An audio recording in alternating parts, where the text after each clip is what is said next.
Okay, well, I think I'll go ahead and do a fortress here. I'm hoping that none of the fortresses this time will last as long as Bitten Labor did. I'm not as good at this version, I guess, as I was at the other one. And also, we're going to be choosing much harder locations. And we will not be digging into the ground and hiding. We'll choose Region 8 here. Miran. Because there is one specific location that I wanted to embark on, just mainly to test out. I have a feeling I'll die here extremely quick. But in this world, there is only one Dwarven Empire. All the other ones are gone, dead, never existed. All we have listed here is the Umbral page. And they're pushed back into this location here, which is just on the edge of this sinister mountain range.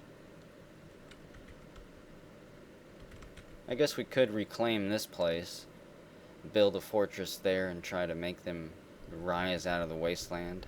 The last Dwarven Empire here. Whole bunch of sinister places. I've been fooling around with the surrounding settings, I think it's called. Trying to make... I really want sinister and terrifying ruins. Like a dark fortress that's been overran, that has a road and a river going through it, and is sinister with no aquifer, and on and on and on. I could search for the perfect location for days. It's part of the fun of the game. Ginning worlds over and over. What will you get? But this is the location we're going to go. The Crest of Gutters, a mountain range. Temperature is freezing. Not really sure about freezing then. I guess we'll probably die quickly. Again, I'll try to get us underground or warm us up. I'm not sure how we'll survive this. Oh well. Something else to work with and have fun with. Let's see. I think we got everything then. Oh, I can't embark here. Damn, it's a mountain. Well, let's find some other place then. I don't want to make my embark area large enough there and try to embark. Mostly because in those big mountainous regions, if there's too many layers, too much pathing, the frame rate will drop. Become nearly unplayable. Calm. No, for first starting area, I really want to do a sinister location. Just dive right into it. Here we go. Got another volcano here in a sinister region, and it's just cold. It's not freezing. Can we embark there? About one up. No. What's the height levels? Oh wow, yeah. All extreme cliffs. I guess we could go down and maybe it would let us embark there. On the 8. Nope, can't embark there either. Okay, well, I just tried to embark here to check out this location. And unfortunately there's 80 elves living there. I was hoping that it would be abandoned. But it's fully stocked and people are actually living there. If I embarked there, I'd end up having all the food and items and gear I'd ever need, and the elves would probably end up running protection for us. What do we have here? I'll look for just a little bit more. I really just want to find some ruins and embark on them. Like, what about this place? Freshwater Marsh. Only one aquifer. Brook, the silky jesters. I think these lines mean we have contact with them, so we have contact with the werewolves and demons only. We wouldn't be able to get any orcish reinforcements, I guess. Well, we might have to save that for another fortress. What's the height layer like? 1111s and zeros? This may be where the brook is running through. Well, got a dual aquifer up there. Temperate, warm, temperate, warm. Says it's a woodland. Vegetation moderate. Well, how about we just try to embark here then? It's relatively flat, so I'll use a larger embark area. I'm not sure how much of the caverns we'll ever end up exploring if we make it that far. I'm not going to dig down to them right away, unless the surface is just loaded. Embark loaded with undead and stuff. First thing I need to do is I'm going to need to change one of my miners in this setup to a warrior. So let's take all this out, take that out. You don't need to be a mechanic or a gem cutter. He's already got points in dodging, so let's give him some points in axeman and some points in shield usage. A lot of points, I guess. Everyone else is going to stay set up how they are. We've got a doctor, a miner, a woodcrafter and a carpenter, a mason, farmer, brewer. I think everyone has points scattered around 1 point and a lot of other stuff. So no one's too specialized. We're all just a bunch of jack-of-trades, a bunch of jag-offs here. Okay, well we've got plenty of stuff here. I'm not going to take a whole too many variations of different types of seeds. I think this should do us for now. We have plenty of seeds for alcohol and drink, pigtail for rope, and I think that'll even make clothing. Dimple cups are for dyes, if I'm not mistaken. Cape pumpkin, potatoes, plenty of rabbit meat. We went rabbit hunting before we came here, apparently. Got rabbit leather bags.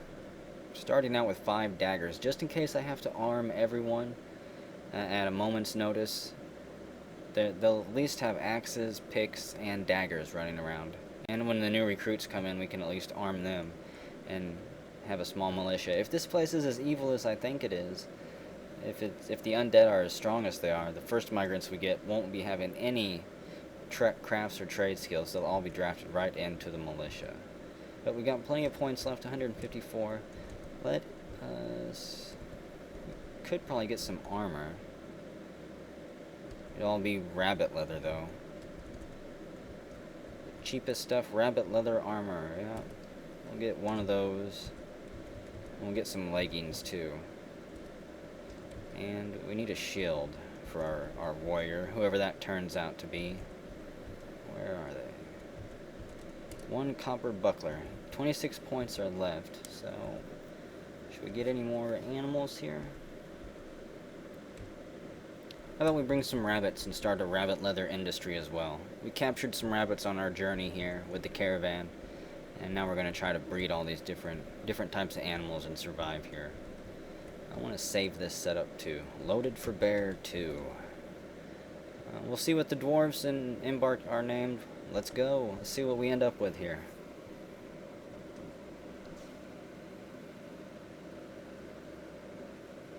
Let Stone Sense do or Sound Sense do some talking for a moment.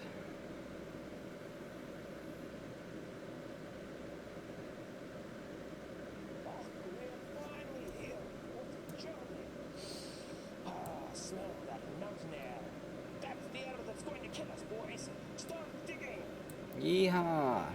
You have arrived after a journey from the mountain homes into the forbidden wilderness beyond. Your harsh trek has finally ended. Your party of 7 is to make an outpost for all the glory of Gosmarul. There are almost no supplies left, but with stout labor comes sustenance. Whether by bolt, plow, or hook, provide for your dwarves. You are expecting a supply caravan just before winter entombs you.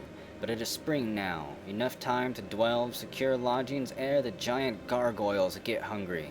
A new chapter of dwarven history begins here, at this place. Zivon King, Fountain Steam, strike the earth. Well, it's one hell of a start. So let's see. Let's just check out the town real quick. Zoom out. So we do have some dark towers that still remain standing. 3 are already built for us. And all these little houses, squatters' tents. Looks like they've all been destroyed. That'll take a lot of repair work. We don't have any friendlies here, do we? Only one. Yelimi's master? A gigantic feathered skink twisted into humanoid form. It is slavering. Its bronze feathers are long and sparse. Beware its fire. He is fat. He is the only one here, and he is currently friendly. Let's get a better look at him. Where is he? He is a master. I have no idea what that is. Large dog leather loincloth. He's fully equipped in dog and cat leather stuff. I'm guessing he's a crazy old hermit that lives here. The last sole remaining survivor of this once great town. I wonder if he knows where our allies are. I wonder if he even knows where he is. Oh, I'm gonna go ahead and save it and name the dwarves. And once I've got them named, I won't do any digging designations or set anything up. I'm just gonna name it and save it. And once I come back, then we'll really get started. Okay, well let's see. What should our first course of action be? We've got the dwarves named. We've got Nil, the leader of the expedition. Well, actually, I guess Hippo Man. You're the leader. Congratulations, Hippo Man. We'll see if you make mayor again. We've got Jared Thor, J-Clar, Max Red, Gargles, and Brandon Gaming. You people who were orcs in the adventure mode, I'm hoping you'll show up sometime through the series. If you don't show up, I guess in a certain time frame, whenever I decide how long that is, I'll just turn you into a dwarf. But I'd prefer you to show up as an orc. That way I'll use Runesmith to take control of you. I'm pretty sure I can do that, and then add you to our empire. So we'll see how that works out. That's my plan for you, so now you know, and you can be waiting for it for a bit. But we've got these 3 towers, and we will use them, I guess, to our advantage. We might also end up repairing some of these houses eventually. The first thing that I want to really do, though, is get our farms up and running. As soon as I can get food production and booze production on track, I can kind of just let that automate itself and start focusing on other things. This building right here, this 2-story dark tower, is the one that we're going to start off in. And this is where our farms will be. So, let's see. Can I remove this? Is it possible to remove these walls here? Because I want to go back to here. Good. Okay. I didn't know if these walls were constructed or not. I guess they're not. But what we're going to do is we're going to tunnel out to here and then flood this place. I'm not sure. That'll probably... I'm thinking that might be enough. But we will... Once this is all dug out, we'll remove this wall here and let the waters just flood through there. And we'll place doors here so the water doesn't go down the hallway. And that will serve as our small little starter farms. Once we start digging down, I guess we'll search for the aquifer.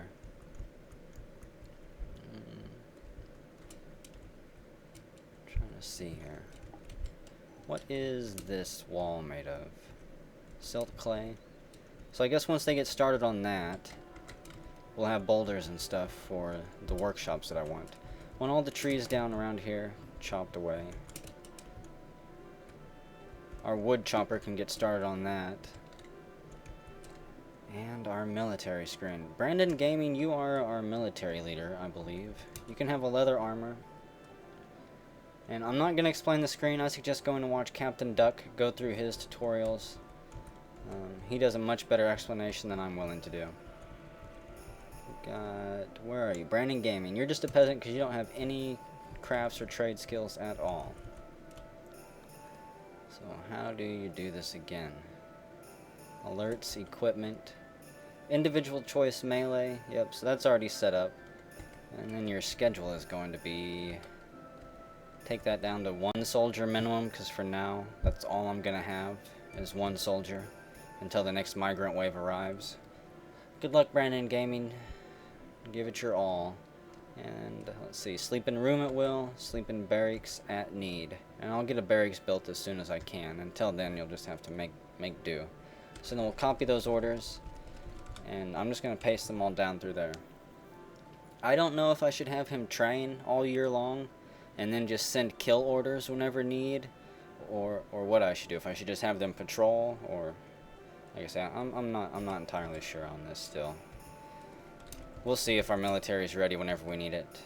The Snarling Lashes is the name of your squad, and we'll bring you up and activate you. Whoops. Schedule active training. Yep. We'll get those barracks up for you soon enough. What am I forgetting? I know I'm forgetting something here. We don't need a sheriff or a dungeon keeper yet. Our manager can be Hippo Man.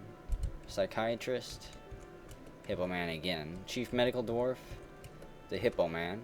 Our broker can be Nil, the miner. When you're not mining, you'll be trading once that time comes. And our bookkeeper